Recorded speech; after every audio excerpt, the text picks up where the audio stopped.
In the example of General Flynn, we went in there, interviewed him.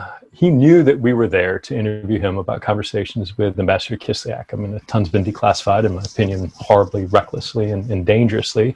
But I can now say, we had reviewed the conversations that he had with Ambassador Kislyak. We knew that he had discussed things like the slowing down or dampening the Russian response to the sanctions the Obama administration had just placed on the Russians for attacking the elections. And so, before we even walked in the room, he had talked to the deputy director, Andy McCabe, and told him, you guys know what I said. Why do you need to talk to me? You have it.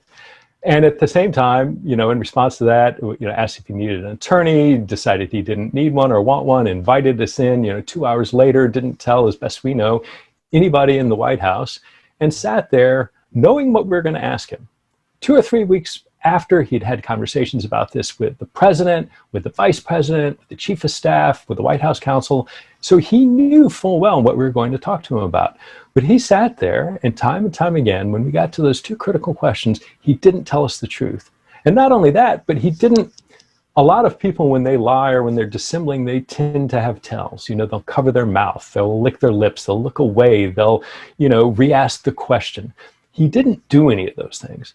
Now, that doesn't mean he wasn't lying, but it does mean there was something going on there that either he's a very good liar or that he thought he was telling the truth or something else was mentally going on. So, of course, when we left, and, we're talking about it, my interview partner and I on the way back, kind of saying that was really odd because he had quick answers and he didn't give any kind of visual or other, in what the Bureau calls indicia of deception, things that would make you think he was lying. But at the same time, he clearly had. And, he pled guilty not once, but twice to 2 different judges, orally and in writing, that he had lied to us. So, we get back and we're trying to explain, it makes no sense because all the background I just told you. And then yet he doesn't choose to tell us the truth. And he's not doing anything that looks like he's nervous or looks like he's lying. Well, so when I relay all that, and of course some of that goes in our write-up of the interview called a 302, some of it comes up later in discussion in an interview I did with the Office of the Special Counsel, folks on the right seize on that to say, look, the interviewing agents think he didn't lie. They're credible experts. They know what they're talking about. They're absolutely right. Well, that's me. I'm the one who said that. I mean, it's not how I said it, but if you're going to hold this up as a standard of somebody who is absolutely credible, well, then you can, on the other hand, seek to pillory me and say I'm, not credible and biased and, deeply seeking to... accuse you of doctoring the 302. So on the one hand, you're writing an accurate 302 because you write that Flynn doesn't exhibit signs of indicia, but on the other hand, you're part of the secret plot to take down Flynn. Can you explain that contradiction to me? I don't get it. Yeah, I don't get it either. But at the end of the day, you're absolutely right. We went in there because we needed to understand what Flynn's relationship with the Russians was. We had looked at Flynn and in the late fall and early winter had decided, we're not coming up with a lot. And we were looking at him to see whether or not he was a potential match for what George Papadopoulos had stated to a representative of a friendly foreign government, right? That there was this allegation that the government of Russia had offered to assist the campaign in the release of material that would be damaging to Obama and Clinton. We had looked at Flynn, because of a lot of connections he had to Russia, as potentially one of those folks who might have been the person who heard that.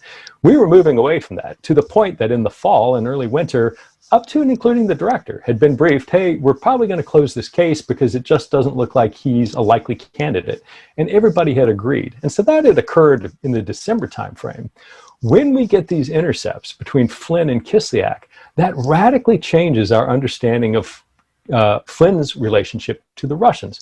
And suddenly he becomes, again, a focus of investigative interest because of his relationship to Russia. We were close. Like, I remember before we had talked with DOJ about getting a FISA on page before we ever received the Steele information. And this has come out in transcripts that have been released through the Hill on various interviews.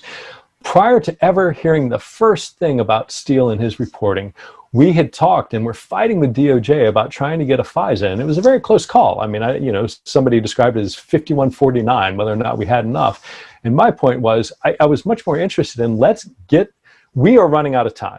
Given the magnitude of what we're facing, we need to either get a FISA up because we're wasting time. And if we don't have enough for probable cause, then we don't have enough. But let's stop goofing around. If there are concerns, let's highlight those concerns. Let's get this in front of the court and let the court decide. Because what we have to get to the bottom of is too important to be waiting.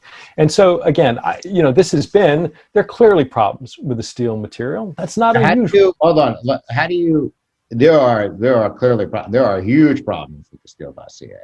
Yeah, but Adam, that happens with sources all the time. I can't tell you how many sources in my career, they come in with stuff that's inaccurate or is made up or they were drunk. I mean, it just source after source after source. Anybody who's run a source, journalists who've run sources, experience, I guarantee, the same thing. And that's just part of the job. We don't run sources. We don't run sources. We meet with people who provide us context. Yeah, whatever helps you sleep at night, Adam, that's fine. I'll let you I'll let you call it whatever you want. When the IG releases a report talking about the origins of the Crossfire investigation, which is my recollection and the truth of exactly what happened, and for Durham, a U.S. attorney, to actually go out and make a public statement that he disagrees with that, I don't know why he makes that statement.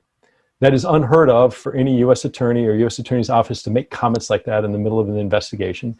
And more importantly, that's absolutely at odds with my understanding of the truth of what happened. So there are all these flags out there that concern me, and I just can't help but be worried that between the Attorney General and the White House, this has become a politically driven process that whatever comes out, it has to be taken with a huge grain of salt. I mean, clearly you regret the text messages, correct? Yeah, absolutely. Yeah. Absolutely. So, of course. Let me, I don't want to, you acknowledge this in the book and you apologize, but you did harm to the Bureau. You know that. You did harm to the FBI and they are trying to recover from this. Yeah. Yeah, and I think what's important there is, of course, I regret sending the texts and I regret the way they're weaponized and were used to attack all the work that we did. But I want to draw a fine point here. Those texts I'm suing the Department of Justice because those texts were released illegally in the middle of the night in secret to reporters and who were told they can't attribute that to the Department of Justice. That illegal release in turn allowed partisans in the media, on the Hill, in the White House and elsewhere to attack our work that we were doing.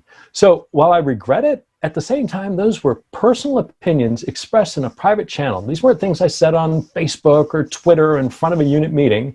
These were personal opinions like every FBI agent has and like every FBI agent may express in private. So I get, yeah, it was stupid to write that in the text.